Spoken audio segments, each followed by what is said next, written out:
خۆشەویستان و ئازیزان لەمڕۆیە لەموانەیە باسێکی خەوەکەین، باسی خەوی ڕۆژەکەین. بزانین ڕۆژ خەویتیایە یاخود تەنها ئەکرێ خەو لە شەوا بێ. کورد دەڵێ خەو شەو. بەڕاستی زۆر جوان وەزن و قافیەیان بۆ داناوە، بۆ چونکە ئەمانە پابەندی یەکترین و هاوپێچی یەکترین. هەر کاتێک شەوها و کاتی خەوە کە ڕۆژها و خەو نامێنێ. بەڵام بەداخەوە لەمڕۆیە خەڵکێک شەویان لێ گۆڕاوە، کورد و تەنی شەوارە بوون، بە ڕۆژ ئەخەون بە شەو ئێشکەگرن. ئەمە بەڵام مصیبەتەکەیە کە ئینسانیش بە شەو تا ماوەیەکی درەنگ مایەوە بەیانی ناتوانێت بەو شێوەیە کە لاشەی داوای لێەکە، بەو شێوەی هۆرمۆنەکانی لاشەی ئەخوازن هەستێت و ئینسانێکی نەشید بێ و چالاکی و تاقەی هەبێ بتوانێت ئینسانێکی بەرهەمهێن بێ، ئیبداعکا لە ئیشەکەیە. بەداخەواڵێم ئەوەی کە ئەمڕۆی ساکەن ئێمە لێمان قەوماوە دانیشتن و سەهەرە بە دیار ئینتەرنێت و بە دیار مۆبایل و بە دیار چات و بە دیار یاری و بە دیار ئینتەرنێت و بە دیار سەتەلایت و بە دیار شتەکانی ترەوە هەتاوەکو کاتەکانمان لێگەڕاوە. خوای گەورە فەرمێ وەجەعەلنا نەومەکم سوباتە وەجەعەلنا اللەیلە لیباسا وەجەعەلنا النەهارە مەعاشا. ئێمە ئەچین لەم کاتی نەهارەیە کە کاتی مەعاش و بڵاوبوونەوەیە، کە کاتی چالاکی و نەشاتی ئینسانەکانە، تایە ئەنوین ئەیکوا گەڕانەوە بۆ فیترەت، ئەیکوا گەڕانەوە بۆ تەندروست و لاشەی ئینسان خۆی. بزانین ئێمەی کە ئێستاکەن ئاوا ئەکەین پرسمان بە لاشەی خۆمان کردووە، بزانین لاشە قسەیەکی تری هەیە یان منسەجیم و متفقە لەگەڵمانە. خۆشەویستەکانم، خوای گەورە فەرمێ وەقورئان الفەجر ئین قورئان الفەجر کان مەشهودا. بەیانی بە ئیجباریە بێستی بۆ نوێژی بەیانی، تەکیدی لێکراوەتەوە. لە هەر بار و زروفێکا بێ، مسافریت، بارانە، بەرد ببارێ، ناتوانی نوێژی بەیانی لەگەڵ نوێژی عیشا و لەگەڵ نوێژی نێوەڕاجەمەکەی، بۆ ئەوەی کە بەناچاری هەستی و پێ و بڵێن الصەلات خەیڕ من النەوم. ئەو نوێژە بۆیە لەو کاتەیە بۆ ئەوەی کە هیچ کەسێ لە ئومەتی محەممەد صلی الله عليه وسلم لە خەوا نەمێنێتەوە، هەستێ و نەشید بێ، بەیانی زوو دەستکا بە کارەکانی. پێغەمبەری خوا صلی الله علیه وسلم لە حەدیثێکا کە سەخری کوڕی وەداع بۆمان ئەژێڕێتەوە فەرمێ اللهم بارك لأمتي في بكورها. خوای گەورە بەرەکەت خەیتە ئومەتەکەمەوە لە کاتی بەیانیانە، لە کاتی زووە. ئەگەتەن لی بێ ئێمە وازانین ئەم کاتی بەیانیانە تەنها تەوزیعی ڕزقە، تەنها پارەیە، نەخێر. حکمت لەم کاتەیە تەوزیع ئەکرێ، عەقڵ لەم کاتەیە تەوزیع ئەکرێ، عومر لەم کاتەیە تەوزیع ئەکرێ، زیرەکی لەم کاتەیە تەوزیع ئەکرێ، بەرەکەتی کات لەم کاتەیە تەوزیع ئەکرێ. لەبەرەوە کە بەیانی دەسەچێ زۆر شتێ لە دەسەچێ. ئینسانەکە وای لێ دێ کە بەیانی بەم لاشە ماندوویە و بەم چاوە خەواڵویە بەچێتە ناو کۆمەلگا، کەسێرەکە خەڵک ئیشی خۆی کردووە، ئیش بڕاوەتەوە، تەوزیعی ئەدوار کراوە، خەڵک چۆتە سەر ئیشی خۆی، ئەمیش تازە بە تازە تەپەتەپ بەتەمایە بەپێی ئەوانە بگا. بۆیە ئەم سەحابەیە کە ئەم حەدیثە ئەجێڕێتەوە لە پێغەمبەری خوا صلی الله علیه وسلم ئەفەرمێت پێغەمبەری خوا صلی الله علیه وسلم هەر کاتێ بیویستا جێشێ بنێرێ بەیانی زوو ئەینارد. ئەمیش فێر بوو لە پێغەمبەری خواوە، تیجارەتەکان و پیاوەکانی بەیانی زوو ئەنارد بۆ بازار. فەرمێ پیاوێکی زۆر دەوڵەمەندی لێ دەرچوو. واتە بە یەک حەدیثی پێغەمبەری خوا صلی الله علیه وسلم کە پێغەمبەری خوا صلی الله علیه وسلم فێری ئەکات بەرەکەت لە بەیانیانایە، ئەم سەخرە بوو بە یەکێک لە دەوڵەمەندەکانی مەدینە. بۆ چونکە ئەگەر دیقەت بی لە بەیانیانە غازی ئۆزۆن زۆرە. وردە وردە کە ڕۆژ هەڵهات ئیتر وردە وردە غازی ئۆزۆن نامێنێ. ئەمە وردە وردە ئەپوکێتەوە، ئەو ئۆکسجینی کە لە ناو هەوا و لە ناو ژینگەیە وردە وردە کەمەکە. بۆ ئینسان کە بەیانیان هەستا هەست بە نەشاتێکی عەجیبەکە. بۆ چویستاکەنە هەموو ژیانی تاقەیە، هەموو لاشەی تاقەیە، ژینگەکەی گونجاوە، خۆشی ئیسراحەتێکی تەواوی لە خەوەکەی کردووە. ئیستاکەنەیەکو ئینسانێکی تریەتەوە ناو ساحەکە، گۆڕانکاری لە لاشەیە ڕوویداوە، جاریتر لە دایک بۆتەوە. بۆیە مێشکی، چاوی، ئەندامەکانی، ئەزەڵاتی هەر هەمووی پشوێکی و چانێکی تەواوی داوە. ئێستا ئینسانێکی ترە و لاشەیەکی ترە و تەواو تاقەیەکی کاملی وەرگرتووە هەموو شتێکی لەبارە بۆ ئەوەی کە دەستکا بە چالاکی ئەو ڕۆژەی. بەڵێ ئینسان کە لە بەیانیانە هەڵەسێ خۆشەویستەکەم هۆرمۆنێک لەناو لاشەیە هەیە، وەکو چۆن ئۆزۆن لەناو جەو و لەناو ژینگەکەیە هەیە، هۆرمۆنێک لەناو لاشەیە هەیە پێوتە کۆرتیزۆن. ئەم کۆرتیزۆنە لە بەیانیانە وجودی هەیە، سەعات 6 بەیانی بۆ تقریباً 9. ئەمە یەکە تاقە و توانای ئینسانەکان زیادەکە، ئەمە یەکە پێوتێ ستیرۆید.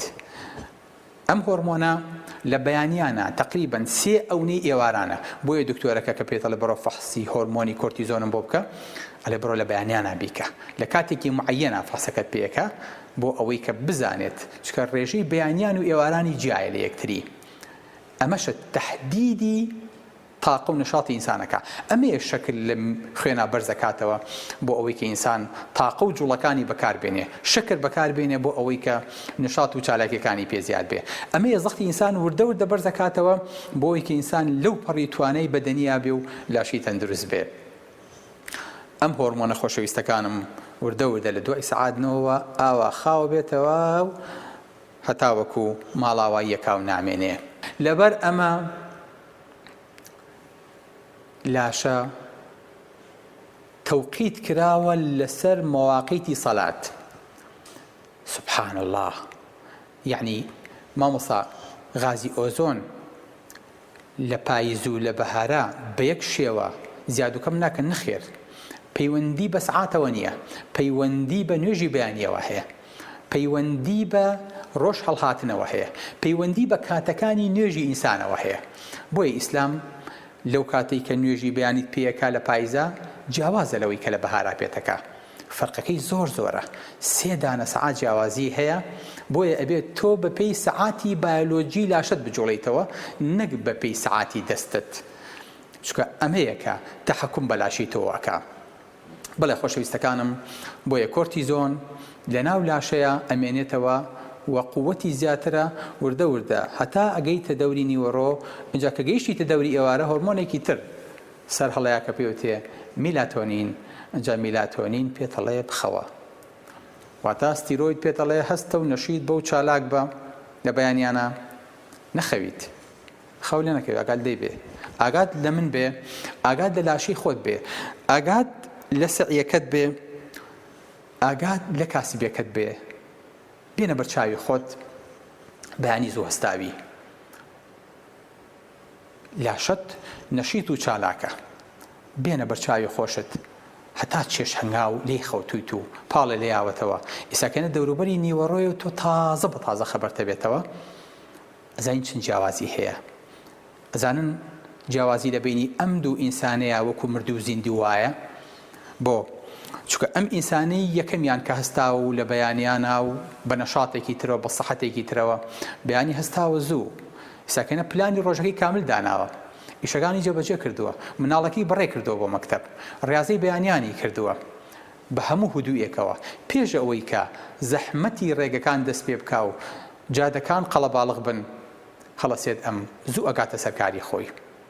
قوتابیەکی زیرەکە و هەڵەسێ لە بەیانیانە دوای نوێژی بەیانی و ئیسراحەتەکەی، اینجا هەڵەسی دەسەکا بە سعیکردن. بۆیە دەرکەوتووە ئەو مناڵانەی کە لە بەیانیانە، ئەو قوتابیانی کە لە بەیانیانە سعیەکەن زۆر جیاوازن لەوانی کە لە کاتی ترا سعیەکەن. کەواتە بەرەکەتی ئومەتی پێغەمبەری خوا صلی الله علیه و سلم تەنها لە ڕزقانیە، لە عیلمەکەشایە، لە زیرەکێکەشایە، لە زیهنەکەشایە. بۆیە وریابن خۆشەویستەکەم ئەم کاتە زێڕینە لە کیز نەدەن، چونکە ئەم کاتە هی هەموو ڕۆژێک دووبارە نابێتەوە. ئینسان کە هەڵەسێ لە کاتی نوێژی بەیانیە لاشەی جیاوازە لە کاتەکانی تر، بۆیە مەفروزە ئیستیفادە لەو پەڕی تاقە و توانای خۆی بکا لە بەیانیانە هەتا وەکو کاتی نیوەڕۆ. ئیستیفادە لە ئۆزۆن بکە، ئیستیفادە لە ئۆکسیجین بکە، ئیستیفادە لە ئیسراحەتی شەوی بکە، ئیستیفادە لە کۆرتیزۆنی لاشەی کە وردە وردە تاقە و لاشەی خاوە بێتەوە هەتا وەکو نیوەڕۆی لێدێ. ئەنجا نیوەڕۆ وردە وردە خەوی باتەوە، پێویستی بە چییە؟ پێویستی بە ئیسراحەتە. نوێژی نیوەڕۆکا و وەکو پێغەمبەری خوا صلی الله علیه و سلم صحابەکانی جێرنەوە فەرمێ كنا نصلي مع النبي صلى الله عليه وسلم الجمعة ثم تكون القائلة. ئێمە لەگەڵ پێغەمبەری خوا نوێژی جومعەمانە کرد و دوای قەیلولەمانە کرد، واتە دوای نوێژی نیوەڕۆ ئەنووستین نزیکەی 10 دقە بۆ نیم ساعت. ئەمە ئەوەیە کە پێوتێ قەیلولە و سنەتە ئینسان بیکا خۆشەویستەکەم. هەتا پێغەمبەری خوا صلی الله علیه و سلم لەناو غەزەواتەکانە چی پێی کرابێ خەوی قەیلولە و دوای نوێژی نیوەڕۆی تەرک نەکردووە، بەڵکو چێکێکی خۆی کردوێتەوە، ئیسراحەتێکی کردووە و خەوتووە. بۆیە سەحابەکان هەمووی لەسەر ئەمە بوون کە ئینسان بتوانێت لەم کاتەیە بخەوێ، لە ناوەڕاستی ڕۆژەکەیە هەناسەیە باتەوە جارێکی تر، سەرخەیە بشکێنێت و جارێکی تر هەستێتەوە بۆی کە بۆ نیوەی ڕۆژەکەی تری نەشید بێت و چالاک بێت.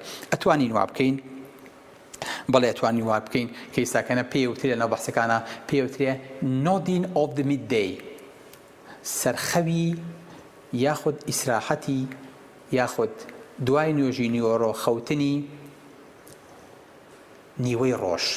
چۆن ئەتوانیت ئەمە بکەیت لە ماوەی 30 دقەیە ریستارتێکی لاشۆ بکەیتەوە، چون مۆبایلە لە بەیانیەوە یاخود کۆمپیوتەر لە بەیانیەوە هەتانی و ڕۆیشەکە ریستارتێکی پێکەیتەوە، سیارەیەک مەکینەکەی ناگوژێنیتەوە، پێویستەکە لە کاتی نیوەڕۆیە لە نیوەی ڕۆژەکەیە ئیسراحەتێکی پێبیت و ساردی کەیتەوە بۆی جارێکی تر بە تاقەیەکی تر، بە مێشکێکی تر، بە قووەتێکی تر، بە زەختێکی تر بێتەوە ناو کۆمەلگا و جارێکی تر ئیبداعکە.